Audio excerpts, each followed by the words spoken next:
Olá a todos, sejam bem-vindos. Essa é a nossa última conversa sobre linear B, nesse modelo que eu quis fazer mais sistemático, de uma sequência de vídeos, né, uma vez por semana. Mas conforme eu fui fazendo, meu projeto era até menor. Eu achei que ia fazer uns 3 vídeos, aí eu fui pensando em temas, algumas pessoas foram colocando algumas questões, eu fui ampliando, alguns tópicos eram muito grandes, aí eu dividi os vídeos em dois, e aí a gente está chegando aqui no vídeo 12, né? Mas eu vou continuar, conforme eu fui fazendo, né, os vídeos, eu fui pensando, nossa, mas não falei disso, nossa, mas tem isso. Mas são falas mais pontuais, que aí uma vez por mês eu vou continuando aqui, trazendo alguma colocação sobre o linear B. Hoje, para fechar essa série, eu queria pensar um pouco, né, como é que a gente leva o linear B para a sala de aula, né? Então, uma coisa que me é muito cara pensar, né, como é que a gente faz essa ponte passado e presente, né? Então, eu vou pensar para o Fundamental 2, que a gente está falando do sexto ao oitavo ano, mas acho que cabe mais ao sexto ano. Mas isso assim, gente, o que eu estou trazendo aqui são sugestões. Cada professor conhece a sua sala de aula, sabe a discussão que está tendo, né? Eu acho que aqui são ideias, e estou aberta também para outras sugestões, para dúvidas, para conversas, né? Acho que cada professor conhece ali a sua realidade, seus alunos, e os temas que estão discutindo, e aí pode adaptar o linear B, essa discussão para a sua sala de aula. O que eu trago aqui, eu acho que cabe mais para o sexto ano, até pela questão do currículo, depois falar um pouquinho de ensino médio e ensino superior, eu penso principalmente no curso de História, que é da onde eu venho, licenciatura e bacharelado, mas também vocês que atuam em superior em outras áreas, né, podem pensar aí nos seus cursos se caberia alguma coisa parecida, adaptada, né, nesse sentido, tá? Então, para o Fundamental 2, pensando no sexto ano, né? Eu acho que uma discussão importante que o Linear B pode contribuir é para a gente pensar a diversidade da experiência humana, porque eu acho que a história contribui bastante para isso, né? Então, entender que existem vários sistemas de escrita, que o alfabeto não é nem o primeiro, nem o único.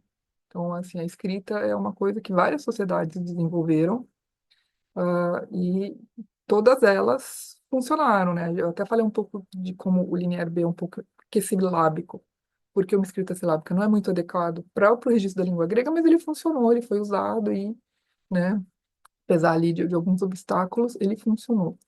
Então, acho que discutir essa diversidade da experiência humana é bastante interessante.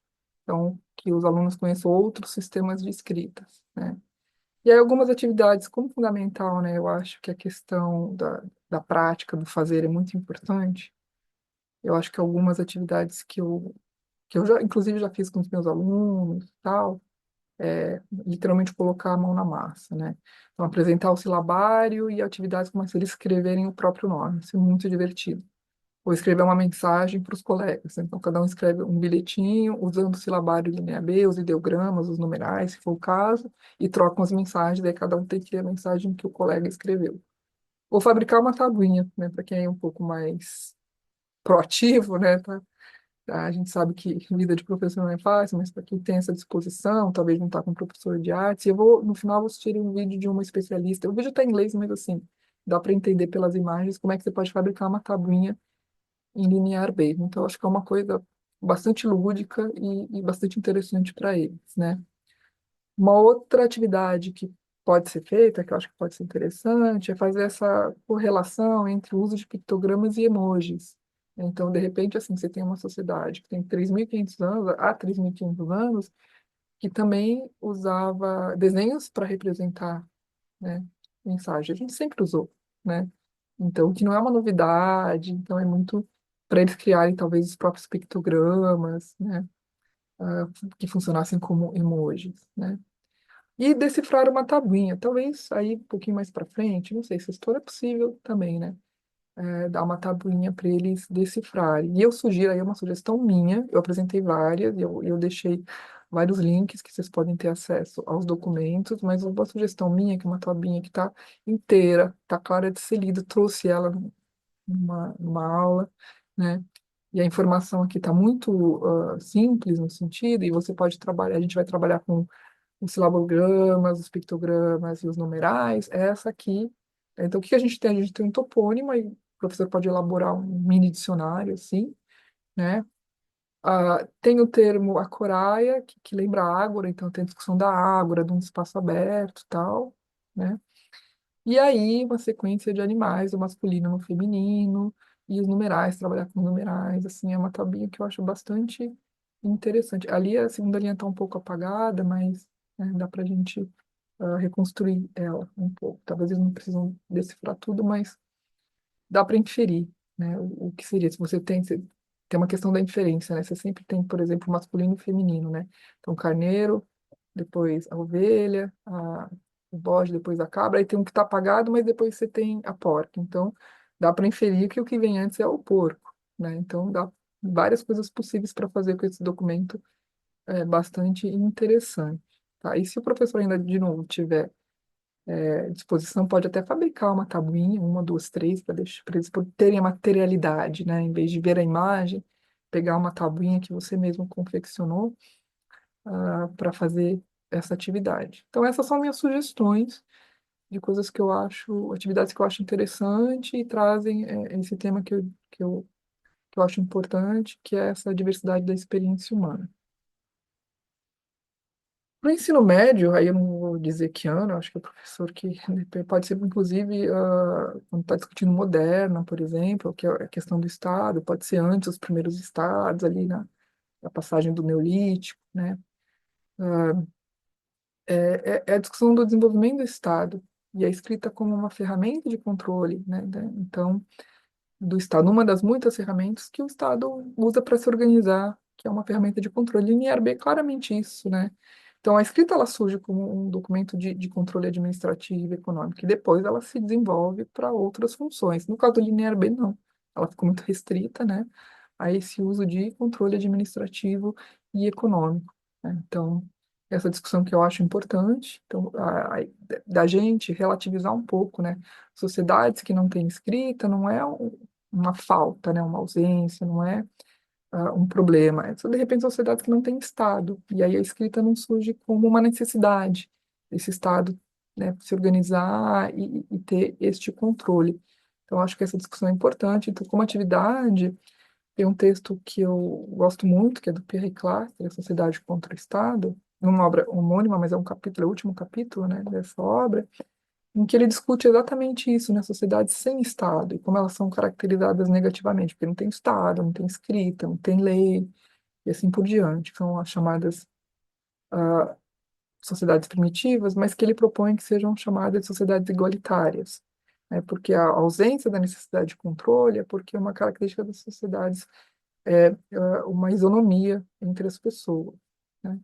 Então, trabalhar com esse texto, o texto em si tem 20 páginas. Eu fiz uma versão, quando eu usei, eu fiz uma versão dele, né? Eu dei uma sintetizada, entreguei para os alunos ler, a gente discute um pouco. Ele vai falar dessas formas de controle, da escrita, do surgimento do exército, né? E como a religião às vezes é cooptada também para essa forma de controle, né? Então, eu acho que é um tema interessante e dialoga muito com a função do Linear B, né, no período micênico. E para o ensino superior, eu tenho duas propostas, né? A primeira é a discussão de fontes para a história, né? Arqueologia e epigrafia, porque o Linear B dá conta dessas duas ah, áreas, né? Dessas duas funções. Ele é um documento arqueológico, né? Ele é materialmente, né? São tabuinhas, são vasos, são nódulos, e foi achado em contexto arqueológico, mas eles são documentos epigráficos, né? Que trazem um texto ali curto, telegráfico e assim por diante, né? E aí a atividade é um pouco de trabalhar o que é o linear B, como ler um documento, que tipo de informação ele traz. Então, pensar um pouco que a arqueologia e a epigrafia contribui para a construção do documento histórico. Então, eu acho que isso é uma discussão importante, né? E uma outra discussão possível também é as fontes para a Idade do Bronze grega, né? Então, uma coisa, como é o período que eu estudo, né? Uma coisa que é muito cara é você pensar no uso das fontes primárias. Então, o que a gente tem para período micênico? A gente tem os documentos arqueológicos, a cultura material e o linear B, né? E depois a gente tem fonte secundária. Então, tem uma coisa que é muito comum de você usar, por exemplo, fontes posteriores, principalmente Homero, para tentar entender a Idade do Bronze, né? Não que não seja importante, que não seja interessante, né? Mas ela é uma fonte secundária. Eu acho que a gente tem que entender a Idade do Bronze grega, primeiro pelas fontes que ela mesma produziu. Ah, mas tem limites, tem limites. A gente não vai saber tudo. A arqueologia tem problemas, linha B a gente vê, tem várias restrições, né? Mas primeiro a gente trabalha com as fontes que essa sociedade produziu, para depois poder usar uma fonte posterior para fazer a extrapolação. Aí eu acho viável, né? Então, entender o que que é fonte primária. E a atividade é ler alguns textos e analisar o tipo de informação que eles fornecem. Então, nesse sentido, qual é a informação que a gente pode obter desse tipo de documento e qual é a informação que a gente não vai obter, né? Quais são os limites desse tipo de documentação, né? E tudo bem, né? E aí a gente vai juntar com a arqueologia e depois a gente pode pensar em ampliar as fontes para tentar entender este período. Então, eu acho que também é uma discussão importante ali para o superior, para um aluno ou que vai ser bacharel e vai querer possivelmente seguir uma área de pesquisa, né, entender fontes para história, não precisa nem ser que ele vai estudar a Idade do Bronze, ou para quem vai ser um licenciado, né, e entender também um pouco de como isso vai para a sala de aula e qual a importância disso. Tá? Como referência, eu vou sugerir um texto que eu tenho que faz uma síntese é um artigo, né, do sistema administrativo micênico para ajudar um pouco, né, o professor aí a entender né, um pouco do contexto que ele tem que dar conta, ou porque ele vai explicar, ou porque ele vai trabalhar a partir desse contexto. Então, vou sugerir o meu texto porque está em português. Eu tenho publicado os capítulos da minha tese também, eu estou por capítulo, né? Minha tese é de 2019. Então, eu tenho separado os capítulos, revisado, atualizado, e colocado as imagens e a bibliografia por capítulo, né, porque isso está separado. Na tese tem uma parte de texto, tem uma parte só com as imagens e a bibliografia, né, e aí eu tenho publicado também no Academia mas eu estou fazendo isso uma vez por mês, né?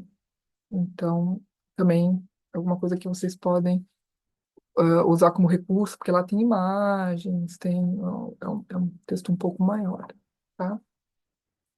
Como documentos online, tem esse vídeo da Ana Judson, que estuda um pouco da epigrafia, eu li bastante coisa dela na tese, de como fabricar uma tabuinha linear B.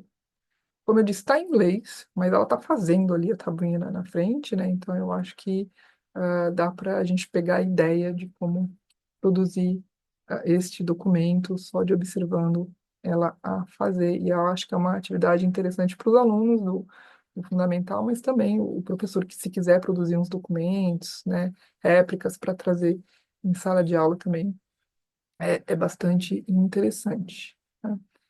Então, era isso que eu queria trazer para vocês, já encerrando essa série. Foi um prazer estar aqui falando sobre linha B, que é uma coisa que eu gosto bastante, que eu estou aprendendo também. Então, produzir isso me faz refletir sobre o que eu sei, o que eu preciso estudar, como é que isso aparece, tá?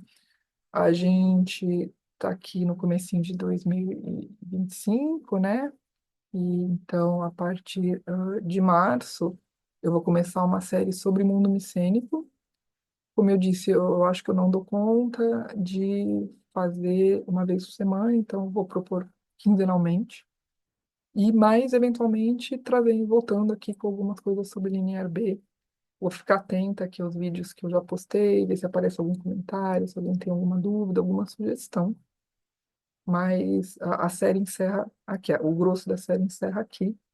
Foi um prazer estar aqui com vocês. Muito obrigada para quem me acompanhou até o final. E fico à disposição para qualquer dúvida ou indicação de leitura, qualquer coisa que vocês tenham interesse. Até a próxima.